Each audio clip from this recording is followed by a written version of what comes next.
Welcome to the presentation on strategies for engaging students in an online environment. Presented by Tasha Lima for EMCC's Professional Development Day in August 2020. We will begin with a brief introduction, review of the learning outcomes, and a short opening activity called virtual speed dating. Then I will discuss what the research says about establishing a connection with students and why it matters. We'll address some online teaching challenges, and then I'll present some strategies that work for connecting with students in the virtual learning environment. Finally, we will wrap up with a short reflection. My name is Tasha Lima, and I'm currently the TRIO advisor at Eastern Maine Community College. My academic and professional background include a focus on leadership studies, multicultural competency in higher education, college student development theory, and the scholarship of teaching and learning. For today's session, we do have a few learning outcomes. First, understand the correlation between strong student and faculty connections and student success. Next, identify the challenges that virtual learning presents to establishing a connection with students. And finally, learn strategies for connecting with students in the online learning environment. Before we dive into the research, I always like to begin trainings, workshops, or classes with an icebreaker, which is just a short activity that helps participants share a little bit about themselves and learn about others as a way of building community. One of my favorite for online teaching is called virtual speed dating. So, if you want to take a few moments, jot down your answers to the following questions. Now, if we were in a live workshop, this is when I would ask for volunteers to share out their answers. Often, this sparks a lot of conversation as folks begin to recognize their differences and also their similarities. You can also use an activity like this in an asynchronous course and ask students to post a video response to the discussion board. I taught the FYE College Success course for our Summer Success Academy this year, and students really enjoyed this icebreaker. It's a lot of fun in a more interactive setting, be that a live class or a dynamic discussion board post. Now we will be looking at what the research says about establishing a connection with students and why it matters. I'll be playing a clip from a faculty training module I developed for a higher education center for teaching and learning. It highlights key research on student and faculty connections and provides an overview of the taxonomy of significant learning, which is a reconfiguration of Bloom's taxonomy with an update to include the caring and human dimensions. Depending on your academic discipline, teaching experience, or length of time in a faculty role, you may be asking yourself why connecting with your students matters. Certainly, a well-designed course with clear learning objectives and content delivered by an expert in the field is the foundation for achieving desired learning outcomes.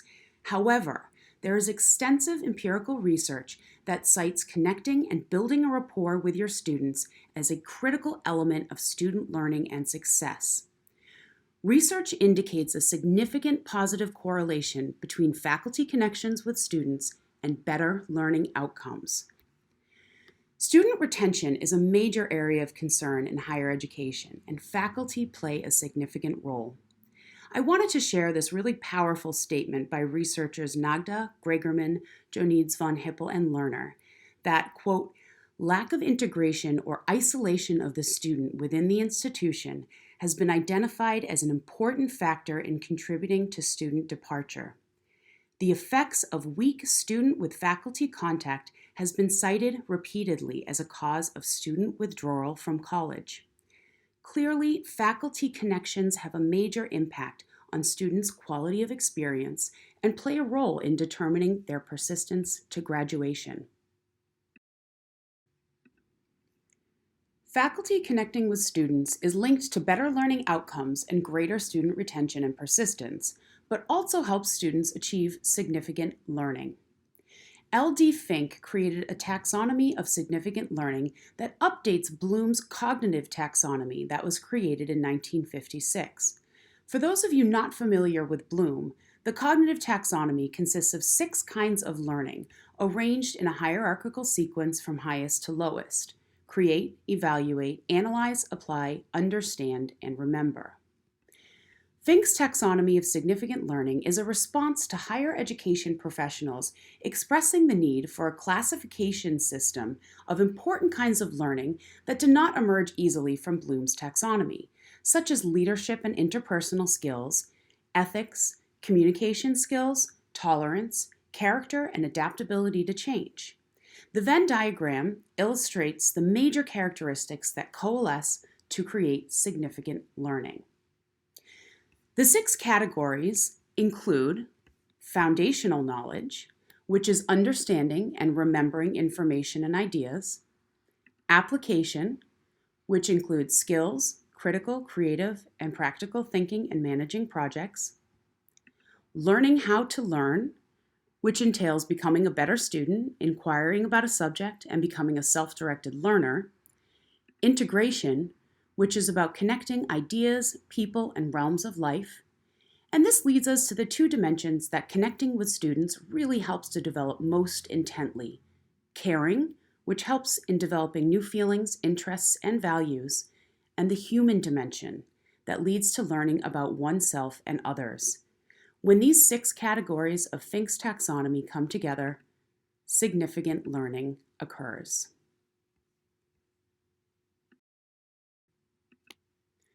Students are aware that their learning and experience suffers if they fail to connect with their faculty.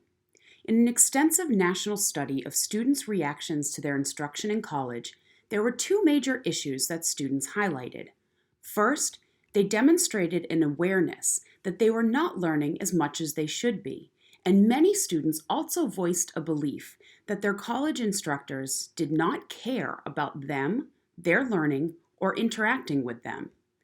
As a result, students did not engage fully or energetically in learning, particularly with topics they didn't want to learn or saw no reason for learning. This study provides powerful evidence that students are very much aware of what they're missing out on when they sense that their faculty members don't care about them or their success as learners.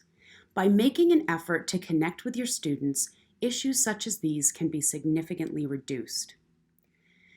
Establishing a connection with your students also serves to enhance another critical dimension of teaching in higher education, which is supporting students' journey towards self-authorship. As a faculty member working with college-age students, it is absolutely necessary to support your students' overall identity development, which is tied closely to the process of knowledge acquisition and construction. In order for students to construct their own knowledge and other aspects of their lives, they must also develop a strong sense of self, the values, views, and perspectives that help them identify their life's meaning and purpose. Connecting with students facilitates the development of the caring and human dimensions that contribute to the taxonomy of significant learning and help students on the path towards self-authorship.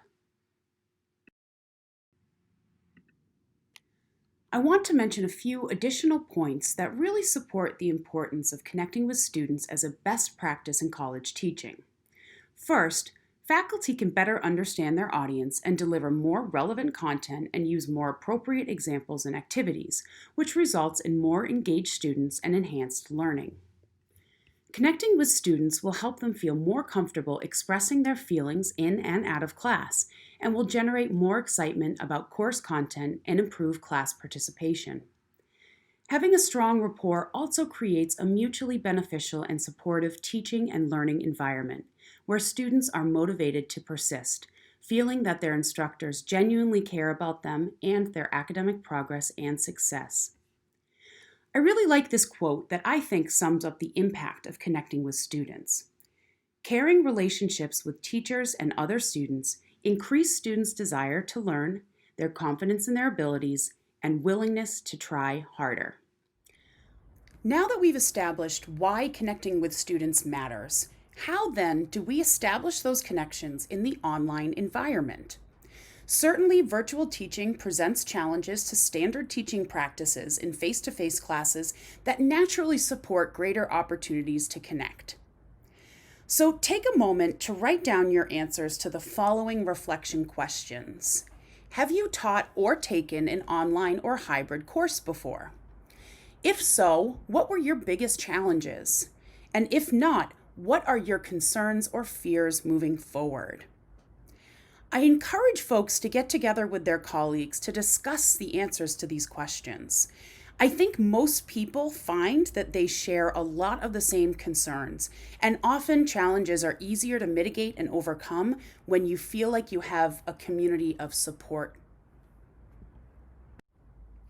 In the following section, I'll be reviewing strategies that work to connect with students in the online environment. These include creating a supportive virtual classroom environment, using digital tools and resources to enhance engagement, making course content relevant to students' lives, and communicating confidence in your students' ability to learn. The first strategy we will review is creating a supportive virtual classroom environment. Whether you're teaching asynchronous or synchronous courses, it's critical to establish a learning environment that is safe, respectful, and supportive for your students. The following are a few tips on how to do that. First of all, you want to include an introduction video that shows your personality. It includes a little bit of information about who you are. Especially for asynchronous courses, this might really be one of the only ways for students to get to know you, and they have to get to know who you are in order to make a connection with you. Next, make sure you learn their preferred names and pronouns.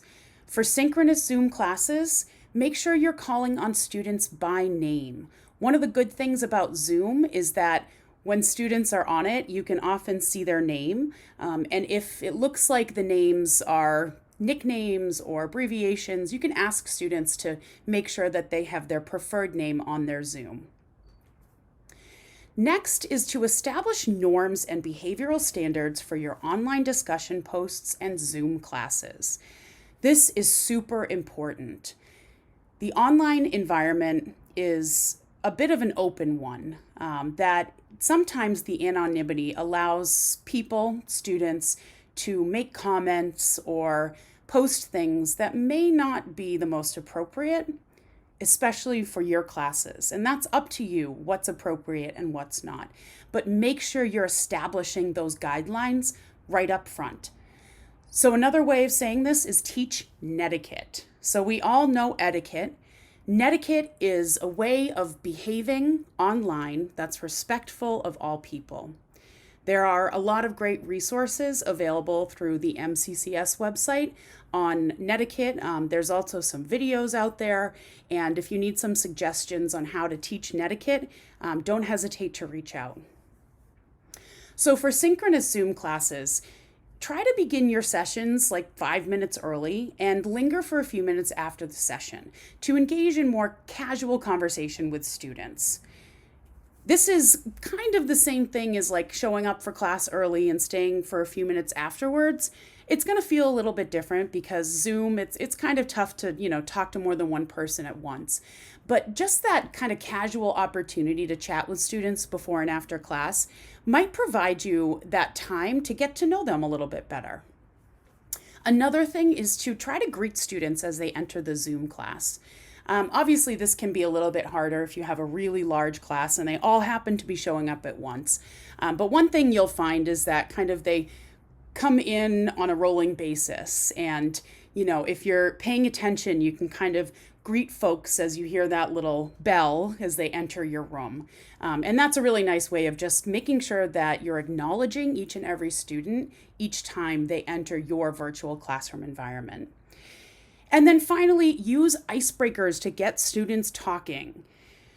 Getting students to talk is sometimes a challenge, regardless of whether you're in a face-to-face classroom or on a Zoom call.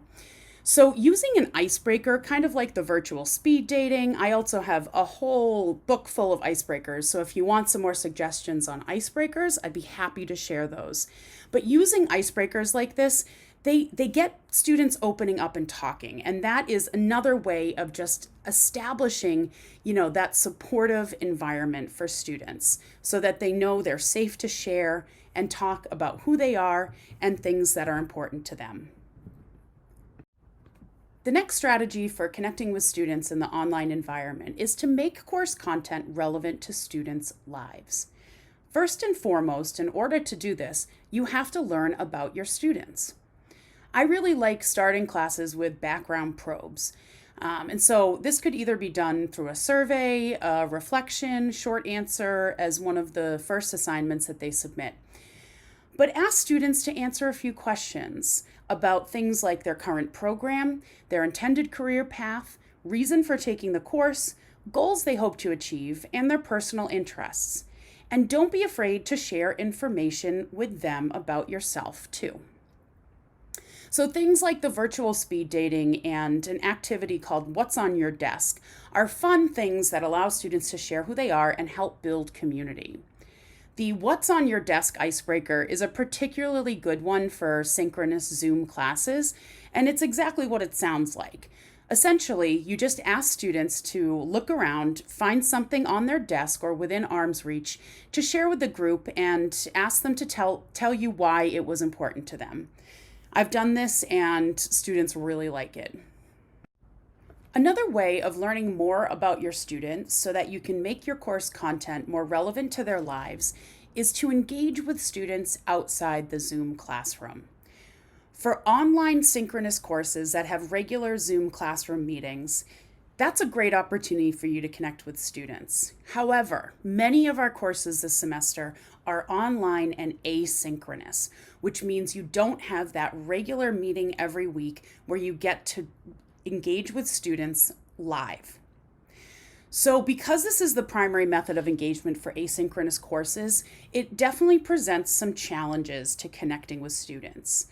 One way of approaching this is to try to plan mid-semester one-on-one check-in meetings with every student.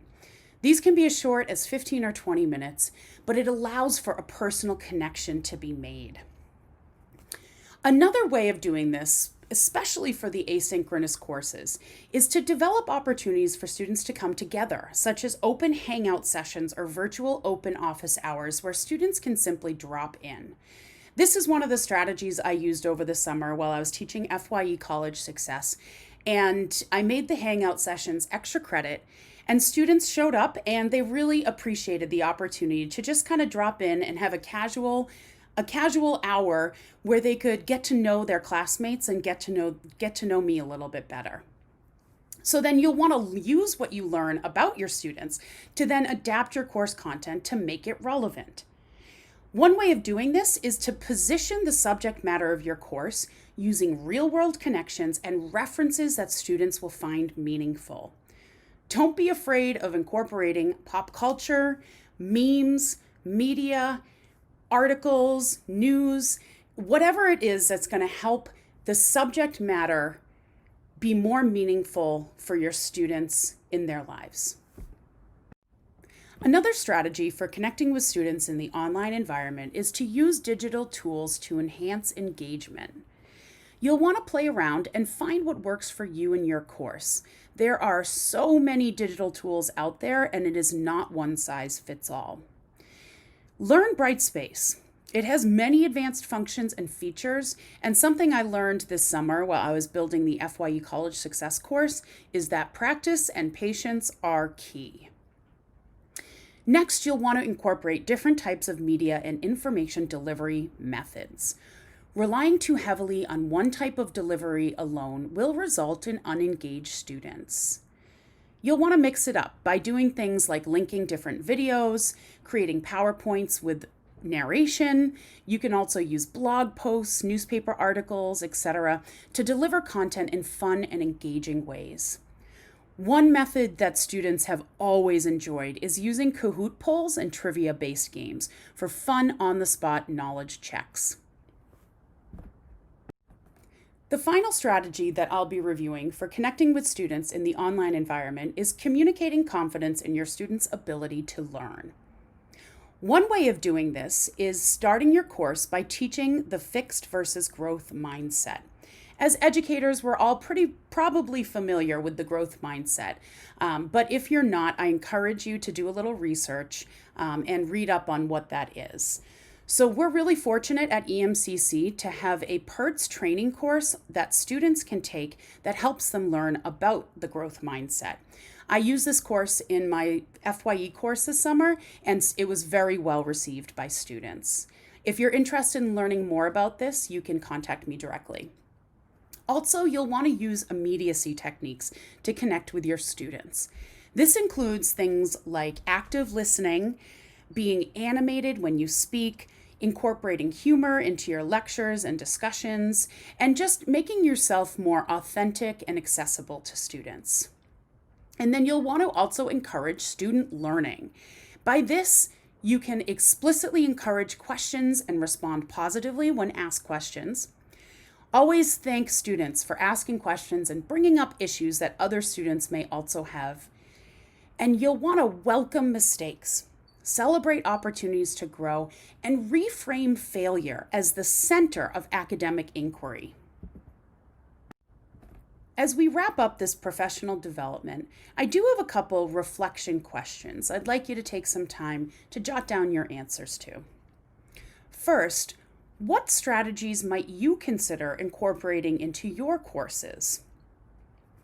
Next, do you have other suggestions for ways to enhance connections with students in the virtual environment?